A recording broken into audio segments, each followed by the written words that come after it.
Leader of the opposition, नेता प्रतिपक्ष ने कुछ यादें उजागर करी। माननीय देवेगौड़ा जी के लिए थोड़ी ईर्ष्या जरूर थी, थोड़ा दुख भी था कि उनका इंडिया अलायंस कमजोर होते जा रहा है। उसकी जिम्मेदारी तो हमारी नहीं हो सकती है, इतनी बात तो स्पष्ट है।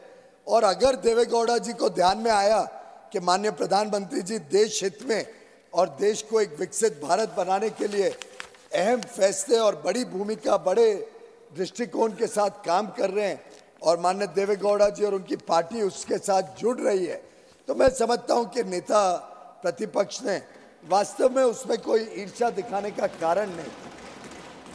और पर्सनल बातें होती रहती है, पर्सनल बातें हम कभी सदन में उजागर नहीं करते हैं, कमरे के बाहर, सदन के बाहर जो बातें होती हैं।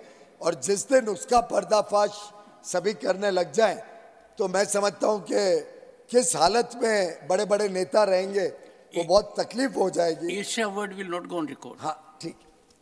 ये दुख हुआ उनको। मैं ईर्ष्या के बदले मैं कहूंगा कि नेता प्रतिपक्ष को जो दुख हुआ और परेशानी हुई कि देवेगौड़ा जी अब उनके साथ नहीं है। वैसे तो कई उनके साथी छोड़ के जा रहे हैं, कई राज्यों में हम देख रहे हैं कि एक के बाद एक तेज गति से साथी उनके छोड़ के जा रहे हैं, लेकिन देवेगौड़ा जी ने भी कोई कसर नहीं छोड़ी। उन्होंने भी पूरी तरीके से अपने जवाब में बता दिया कि कैसे अलग अलग समय पे उनके भी बड़े अनुभव रहे हैं माननीय खड़गे जी के साथ। तो ये नोक-झोंक भी इस सदन की एक प्रकार से विशेषता है।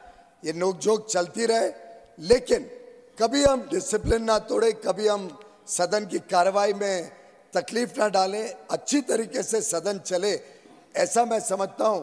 सभी रिटायरिंग मेंबर्स की भी इच्छा रहेगी कि आगे भी इसी प्रकार से सदन चले। और मैं भी अपनी तरफ से सभी रिटायरिंग मेंबर्स को, सभी आज जो सेवानिवृत्त हो रहे हैं, कुछ तो वापस आ जाएंगे, कुछ अलग अलग तरीके से देश की सेवा में लगेंगे।